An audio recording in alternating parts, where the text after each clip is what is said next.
makalipas ang alas 12 ng tanghali, abang pa tayo sa ilang pang mga maiinit na balita. Matapos ang sunod-sunod na malakihang taas presyo, sinabi ng Department of Energy na may inaasahang tapyas presyo sa produktong petrolyo sa susunod na linggo. Ayon sa DOE, maaaring maglaro sa 70 hanggang 90 centavos ang bawas sa kada litro ng gasolina, habang nasa 1 peso hanggang 1 peso ang 15 centavos naman ang maaaring ibaba sa bawat litro ng crudo. Dinagsa ng mga senior citizens, PWDs, solo parent at 4Ps ang 29 pesos per kilo ng bigas sa Kadiwa Center sa Bureau of Plant Industry. Sa sobrang patok ng bigas ng Kadiwa Center, dinagdagan na ng Department of Agriculture ang bigas na ipinadala dito.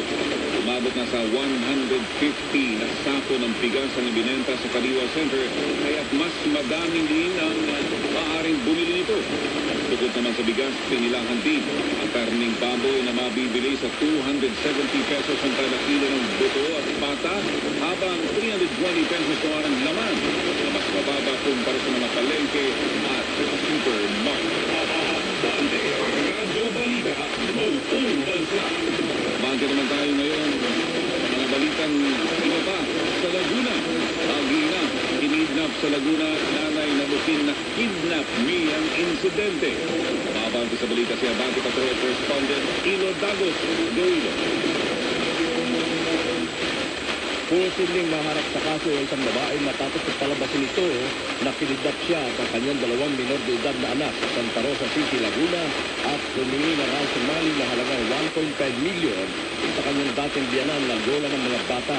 Ayon sa unang report ng Santa Rosa City Police Station, alas 12:36 ng tanghali nitong Huwebes nang makidnap umano ang nanay na si alias Maridon at ang 2 niyang anak na may edad 7 at 9 taong gulang sa Barangay Aplaya. Agad nagsumbong sa pulisya ang kanyang dating biyanan na si Milagros Baliero matapos na nagpadala ng video sa pamamagitan ng messenger ang sinasabing kidnapper gamit ang cellphone at account ng babae at humingi ng ransom. Makikita sa video na nakagatos ang 2 bata katabi ang isang lalaking nakasuot ng hoodie jacket. Pero ayon kay Police Lieutenant Colonel Dwight Conte Jr., ang hepe ng Santa Rosa City Police Station, sa kanilang ginawang backtracking sa mga kuha ng CCTV sa lugar, nakita nilang maayos na sumakay ng isang pasahero jeep ang mag-ina bago mga ito sinasabing pinigla, kaya nagduda sila sa pangyayari. At sa patuloy na pagkakaugnay sa suspect gamit ang cellphone ng biktima, itong nakaraang gabi ay namin na ang bilang na hindi naman sila totoong nakidnap at gawa-gawa lamang nila ang pangyayari para makakuha ng pera sa biyanan na pambayad nila ng utang. Nangako ito ibabalik na ang mga bata ngayong araw at uuwi na sila sa kanilang bahay. Inala naman ang pulisya na ang bagong live-in ng babae ang siyang lalaki sa video na nakasuot ng hoodie jacket. Patuloy pa ang investigasyon at posibleng maharap sa kaso ang ginang. Para sa Abante Radio, mula sa Laguna, ako si Ido Dagos, una sa balita at serbisyo. Abante Radio Balita, Abante naman tayo sa mga kanyang marunong at masipag. Kaya pinili ni PBBM si Senator Sonny Angara para sa DepEd. Babangka sa balita si Abante Patrol 1, Eileen Talipi. Go Eileen. Jupiter, ang pagiging masipag at maraming alam kung paano paandarin ang gobyerno ang naging alas ni Senador Juan Edgardo Sani Angara, kaya siya pinili ni Pangulong Ferdinand Marcos Jr. para ipalit sa rangiting na kalihim ng Department of Education na si Vice President Sara Duterte.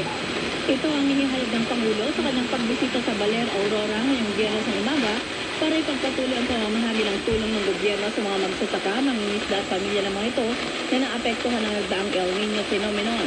Sinabi ng Pangulo na si Angara agad ang naisip nito noong naghahanap na sila ng bagong DepEd Secretary dahil nauunawaan nito ang problema at alam kung paano ang gagawin para magawa ang dapat na gawin sa isang ahensya.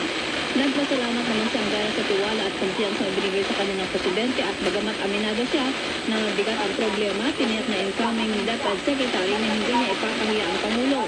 Nakatakda magsimula ng kanyang tungkuling bilang DepEd Secretary sa Angara sa July 22 dahil may hanggang July 19 pa si VP Sara sa DepEd. Para sa Abante Radio, mula sa Malacanang, ako si Eileen Taliping, Abante Patrol 1, una sa balita at serbisyo.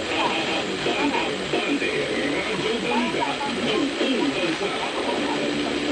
Itinanggi ni Agriculture Assistant Secretary and Spokesman Arnel Dimasa na political move o pabibo lang ang pinagbibiling 29 pesos na kilo ng bigas bago sumapit ang ikatlong State of the Nation Address o SONA ng Pangulo. Ayon kay Dimasa, matagal ng planado ang bentahan ng murang bigas base sa mandato ng Pangulo na pababain ang presyo nito dahil nakaka-apekto ito sa inflation o bilis ng pagtaas ng presyo ng mga bilihin. Una nang sinabi ni Philippine Chamber of Agriculture and Food Incorporated President Danilo Fausto na pinapaasa ng Department of Agriculture ang mga mahihirap dahil hindi naman sustainable upang matagalan ang bentahan nito.